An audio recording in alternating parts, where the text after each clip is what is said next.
In this video, we're going to examine Apple's smart home platform, HomeKit. And we're going to try to answer the question, is a HomeKit home right for you?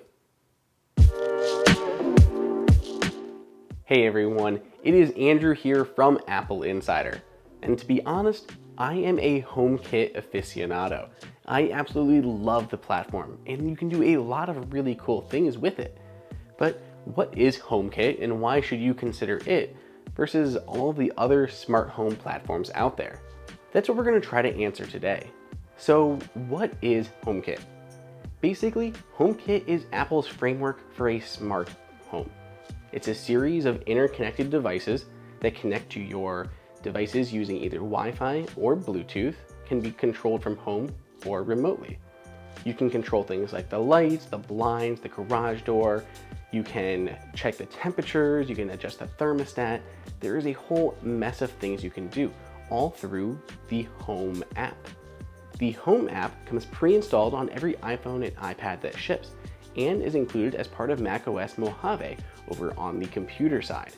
You can add devices extremely easily through your iPhone or iPad just by scanning a QR code on the back of the package or on the back of the device.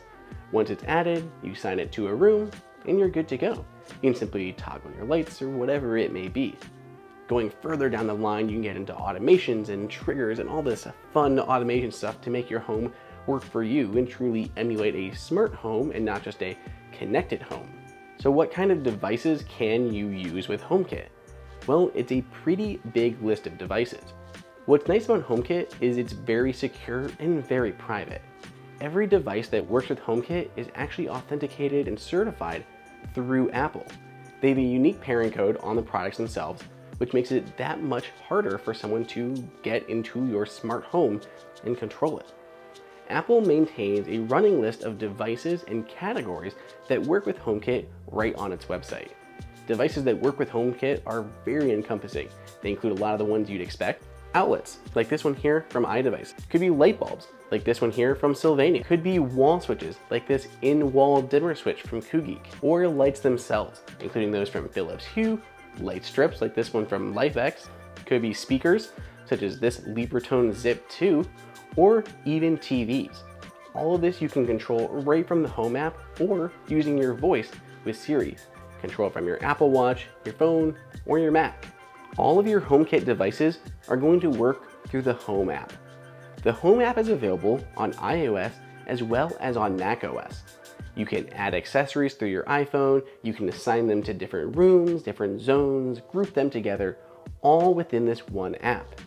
Third-party developers can also create home apps, but you can simply stick to Apple's own, which comes pre-installed on every iPhone and iPad that ships. From here, you can turn lights on and off, open and close blinds, open and close your garage door, turn the fan on. Pretty much everything to do with HomeKit is done right from this one app. As Apple fans, we already have Siri all over our home. Between our HomePods, our Apple TVs, our Apple Watches, our computers, our iPhones, our iPads, all that stuff is around. We don't need to add an extra Echo Dot or something just to control our smart home. So we use the devices we already have and that are on us. If I had an Echo Dot in the kitchen, I'm not necessarily in the kitchen. So if I want to control my upstairs lights and they're not on a motion sensor, I can use my watch or I can use my phone, whatever I have with me. And that's what's really powerful about HomeKit. It's already built into all the products that you love. So you just need accessories that work with those.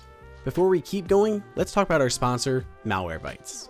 Malwarebytes, if you're not aware, helps scan your Mac in under 30 seconds to remove adware and unwanted programs that slow your machine.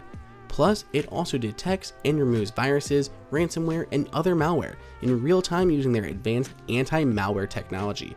It's been proven that Malwarebytes technology crushes the growing threat of Mac malware, and if you want to learn more about them, make sure to visit malwarebytes.com/Mac for your free download and 14-day trial of their premium offering, or click the link in the description down below.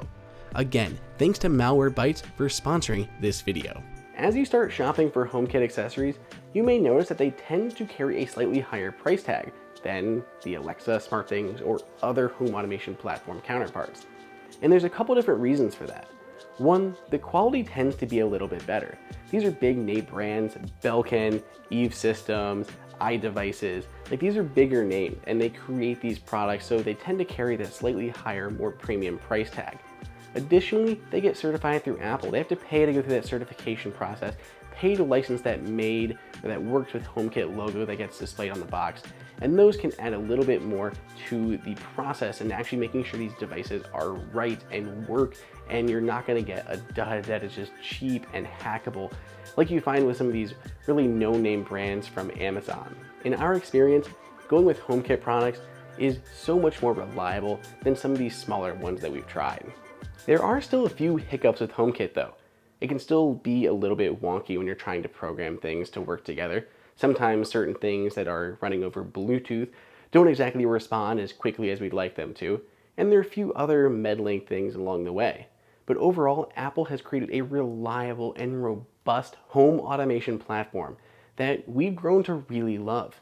So if you think you want to try a HomeKit home and you're about to go out there and start looking for accessories, we have a little bit of advice for you, and that is plan ahead. From the beginning, think about your home. You have your home, which is split into zones, like your upstairs and your downstairs. Each of those zones is split into different rooms, like a bedroom, a bathroom, a hallway, a kitchen, dining room, living room, all of that. Plan that out ahead of time. And the same thing with your accessories. Decide if you want to go with in-wall switches that maybe take a little bit more know-how to install, but are more seamlessly fitted into your home. Do you want to control things automatically? If that's the case, you're going to need things like motion sensors or temperature sensors to have those automatically take place. Think about that ahead of time before you go ahead and jump in. If you do want to go ahead and jump in, smart outlets. Smart lights are an easy place to start. Put them in a common room where you can easily control them and try them out first. If you like them, you can expand everything to the rest of your home. Have you guys tried a smart home? Let us know down below in the comments if you've tried a HomeKit home and what your experience has been. And if you want to pick up some accessories, some of our favorites are linked down below in the description. Otherwise, if you want to continue the conversation, ask me your own smart home questions, reach out to me on Twitter at Andrew_OSU, and I'll see you guys next time. Hey everyone, did you guys like that video? Be sure to click on that like button so we can create content that we know that you guys want to see. And follow AppleInsider on all social media channels. If you want the best prices on any Apple gear, check out the AppleInsider price guide that is updated daily.